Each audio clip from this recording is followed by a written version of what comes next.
Good evening, everybody. This is working, I guess. Yeah.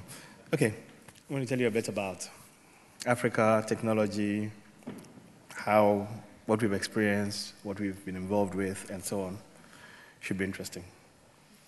Okay, I'm the chairman of two companies in Ghana. One of them is called theSOFTtribe. One of them is called Black Star Line.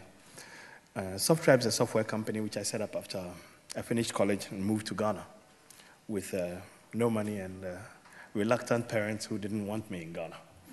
At least they left my bedroom for me.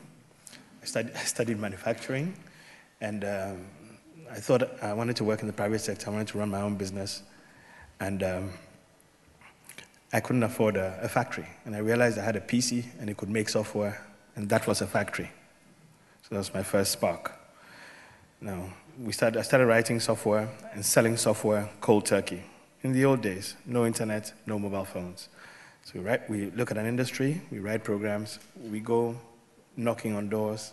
Some people asked us to go to hell, and others allowed us in. And we made a success of it to some degree. In doing this, we pioneered, we realized that there were specific needs that African technology required. We pioneered something called tropical tolerance, which meant it was a concept where the design of our software would take into consideration our power difficulties, communication challenges, labor challenges, pricing, because people don't have money to buy software at the prices where people would buy abroad. And recently we've revamped it. We have Tropical Tolerance 2, which has added political risk. Like Nicholas described, we've had experience of that too. So we have added that to our stuff, which means that servers live in multiple countries, et cetera, if you know what I mean. So nobody can be grabbed in one place. It's really real. It's not a joke. Now, a couple of significant events that happened. The internet came, and it changed everything. It took a couple of years for us to figure out what was possible. Initially, we were using it for things like my partner is doing work, and my business partner then will be doing work in northern Nigeria. And hello, Herman, mistake. There's a bug in the code. Oh my God. He has to take a bus to the airport from some village to the city. And it takes 2 days for him to get to Ghana. It takes 2 seconds to fix the bug, and he's back to the clients. After the internet age arrived, same event, he's in Kenya, he's making a presentation. He calls me and says, Herman, we're in trouble. It's not loading. I think there's an error. I said, what is it? He repeats what the error is. I said, just hold off there. Is the internet on? Great. I compile, and I send it to him. People are in the room, they don't even notice, and it's running. That's the difference the internet made to us. But that was just the beginning. Now, after a while, we started investigating other things we could do with the internet, things like cloud computing and so on. But then, while this was happening, mobile phones were spreading. Very soon, the proliferation reached the villages, the cell sites everywhere.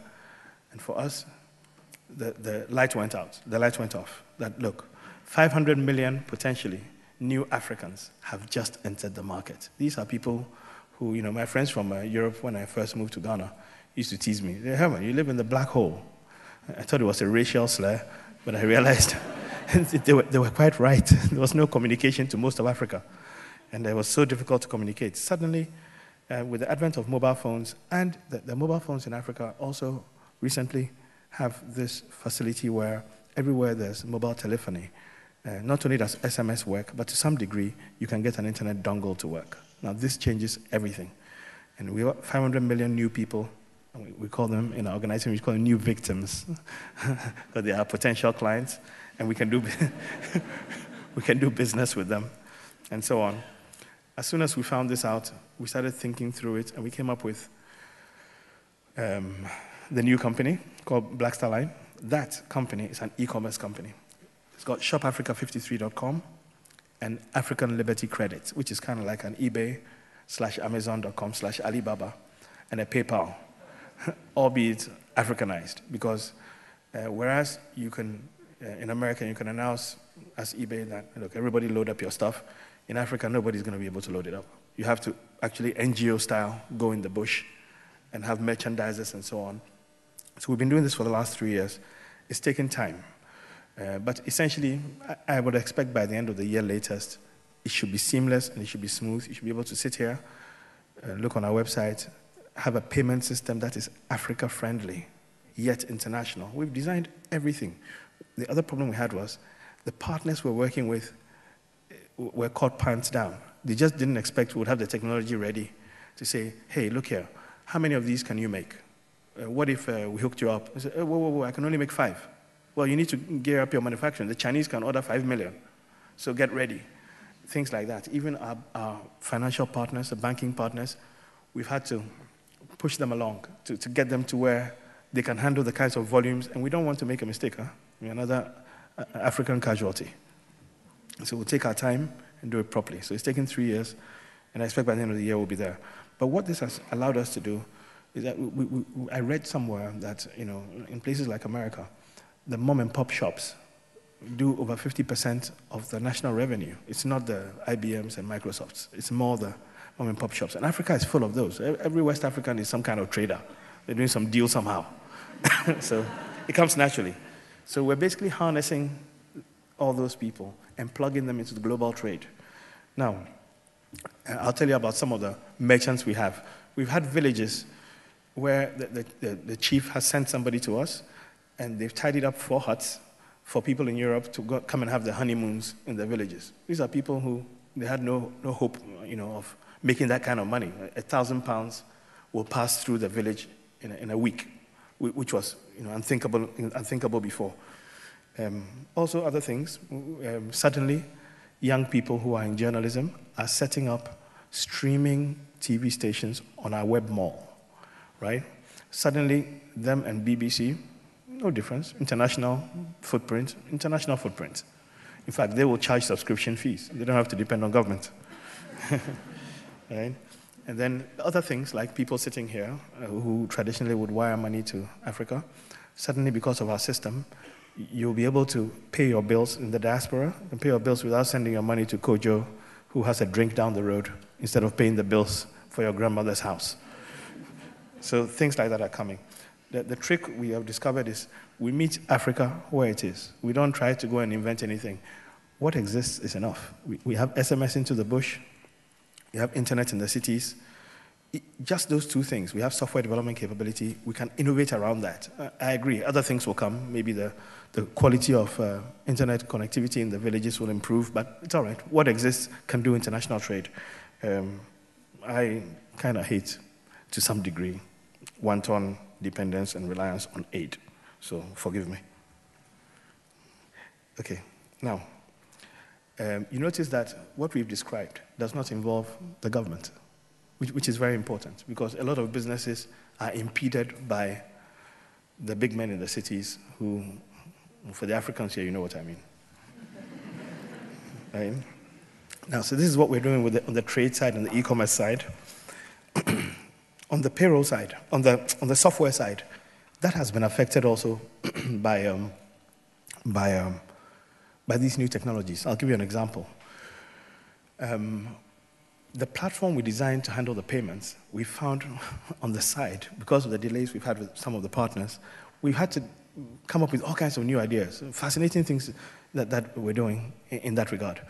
The scratch cards we're using for payments, we designed a product around those scratch cards such that the last international trade fair that occurred in Ghana was run on our systems. These people had been losing 70% of their money at the gate in the ticketing. We came up with a card which is essentially an African version of the Oyster card. I would argue more sophisticated. The technology is not in the card. The technology is server-side. So because if you used an Oyster card in Africa, the heat and people, keeping them in all kinds of places and so on, it won't last 2 days. So we were able to design a simple plastic card where the technology lived on our servers, and our servers are in cyberspace, remember? So during an event, nobody can steal the machine, wasting their time. You have to be tropically tolerant. And they made over 500% increase in revenue for that fair, There were no fights at the gate. They are over the moon. They are not going to have any more fares without us. Because once you bought your little plastic card, you go to the gate, what do you meet? Not a human being, a scanner. You can't bribe a scanner. It doesn't work. Let me see.